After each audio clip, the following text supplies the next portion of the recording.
Let me ask you something. Do you know what a lie is? A lie? Yeah. What is it? It's when you don't tell the truth and you do something bad. And what happens when you tell a lie? You get in trouble.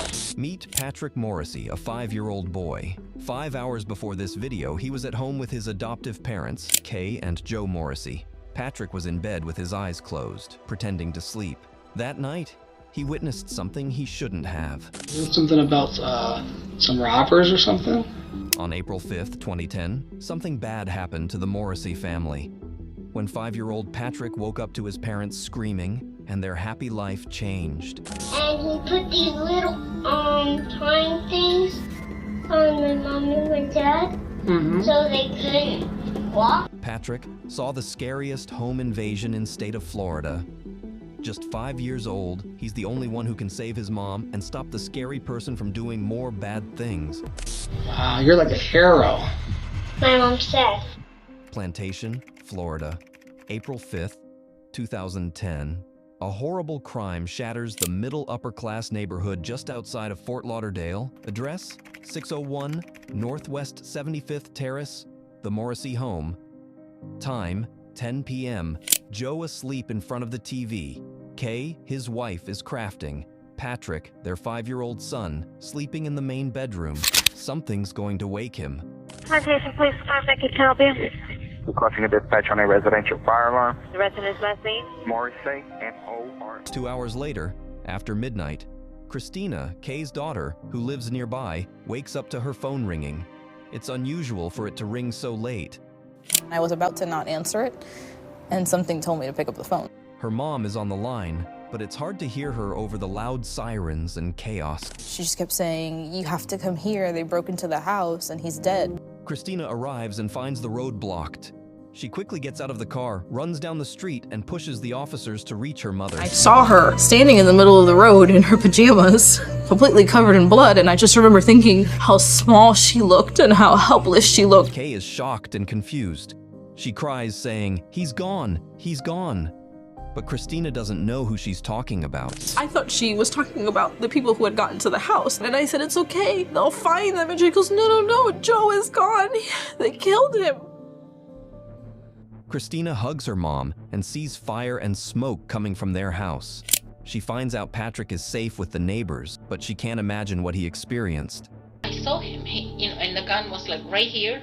Kay Morrissey is getting questioned, and her son Patrick is sitting alone in the next room, waiting for someone to come and ask him questions. It might be just easier to start with what happened from the beginning last night. I was in my craft room, and the TV was on, and I heard a noise, like something fall down. I saw him, and the gun was like right here.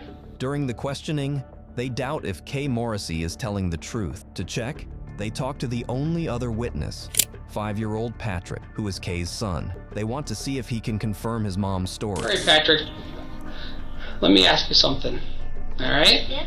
Do you know what a lie is?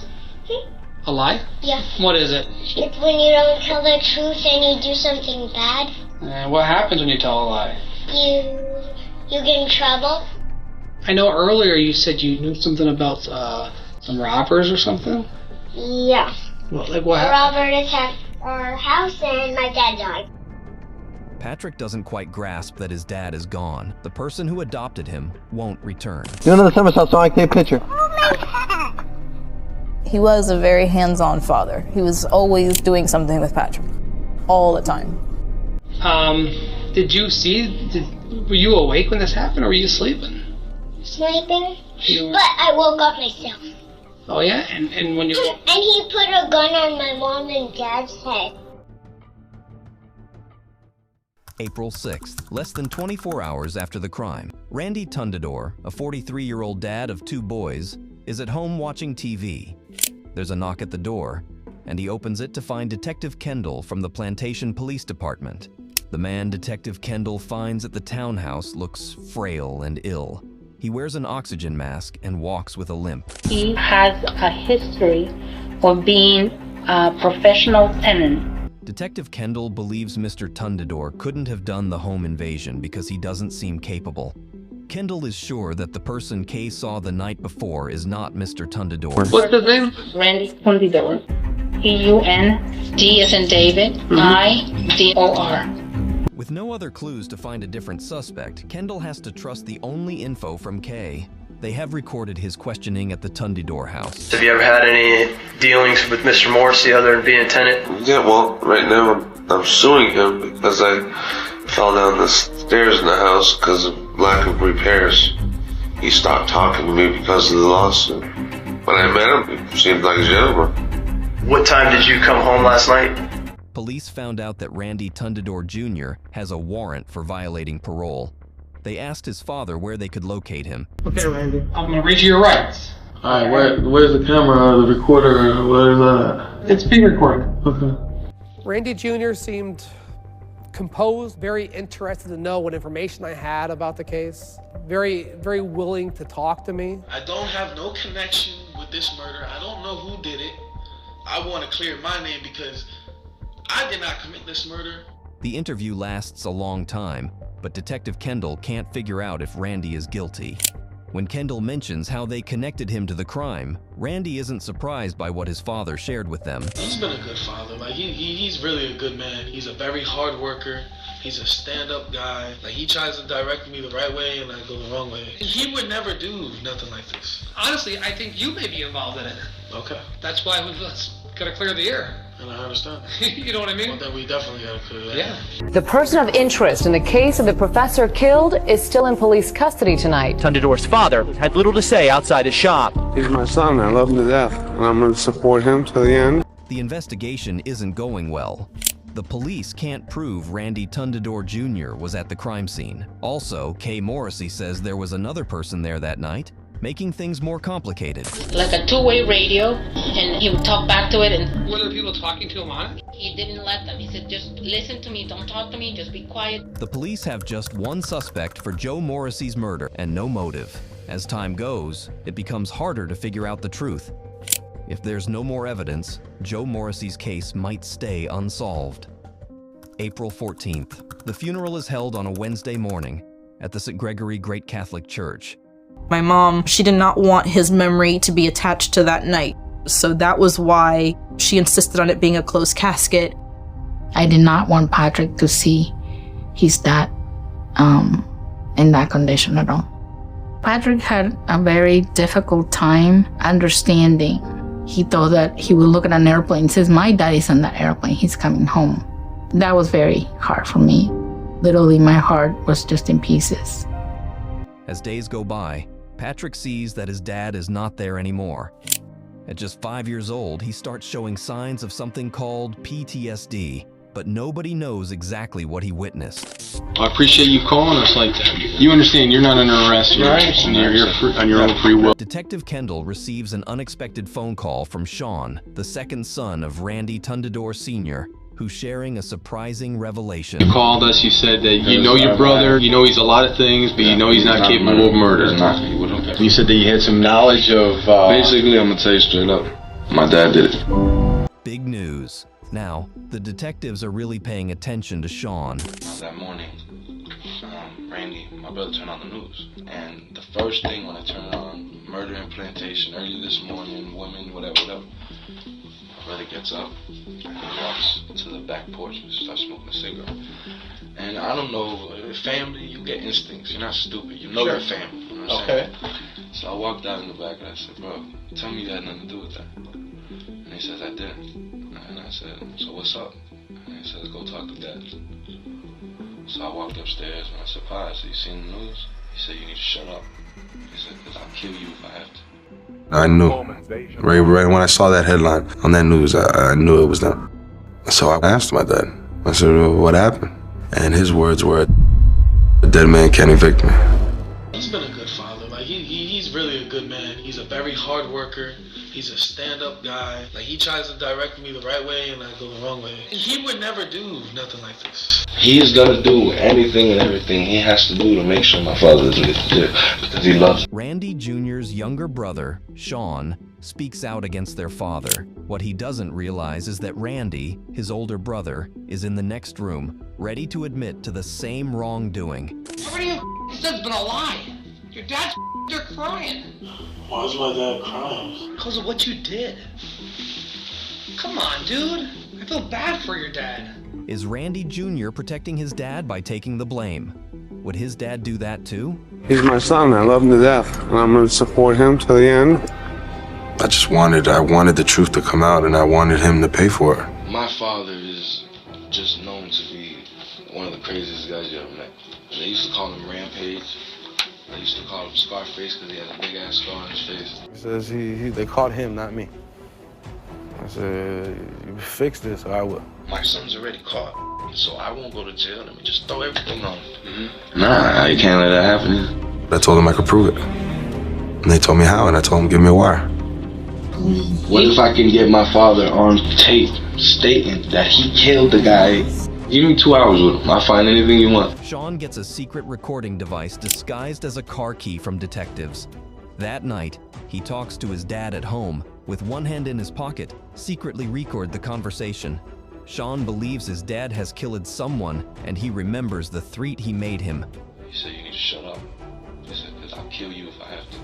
For 2 long hours, Sean asks his dad lots of questions, acting like he cares about his dad and brother. The next day, he gives the device to the police, thinking he got proof against his dad. But, unknown to him, did the device even record anything? When the police try to listen to the audio files, here's what they hear. There was a lot of background noise, whether it didn't record properly or there was some sort of obstruction in the recording. It makes them wonder if they missed a great chance or if Sean was honest. You know, Randy, so that he can keep the money you get cracked. I know he has a bad. Now the audio exposes Sean's talk with his dad. The police are close to finding out who's really behind the murder. On April 5th, 2010, Randy Tundador Sr. convinced his son, Randy Jr., who wanted to impress his father, to break into Joe Morrissey's house. My dad pulls out 100 worth of crack, and he tells him to smoke it. When it was done, he told my brother he has a customer's house they can go rob and get cash and buy all the crack he wants. You're not asking my brother that, you're asking a crackhead that.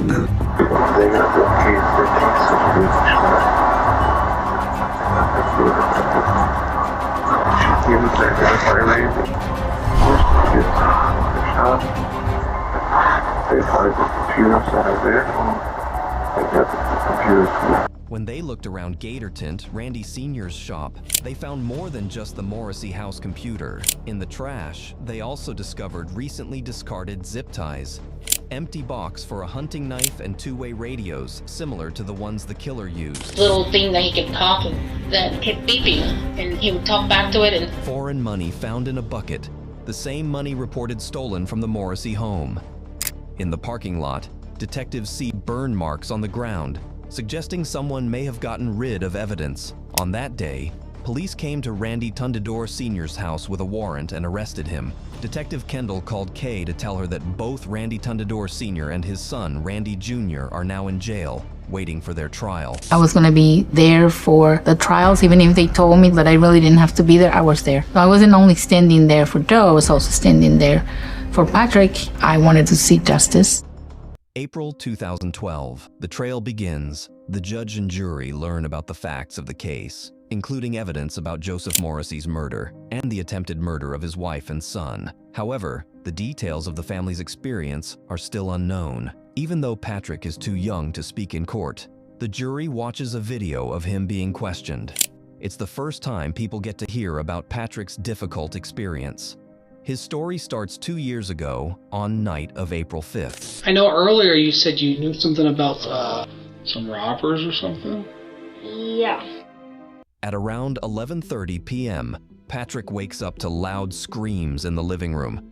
He's in his parents' bed and can hear his mom and dad talking to a stranger.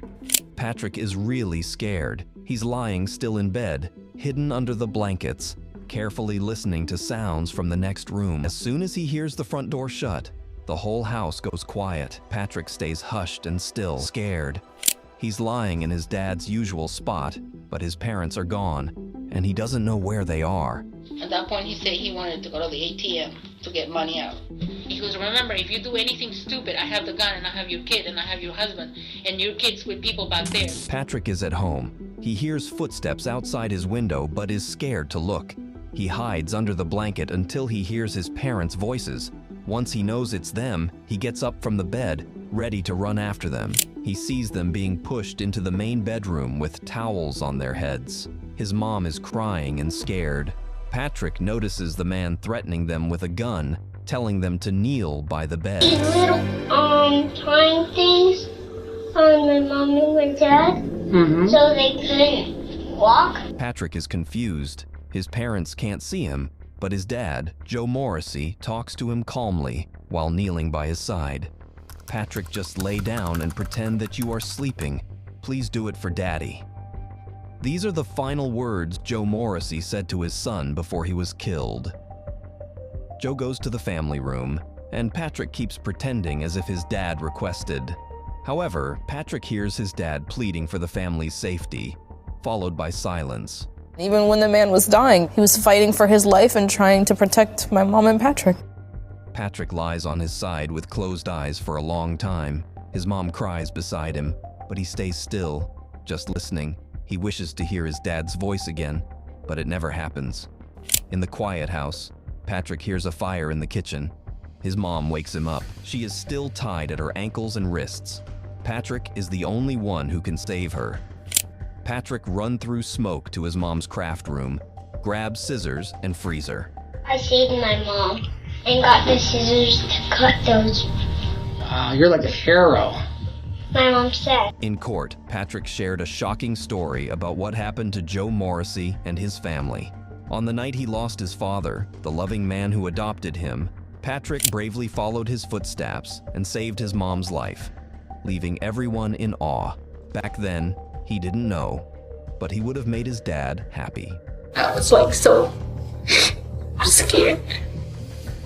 He never answered me. I kept calling him and he didn't answer me. Kay steps down from the stand.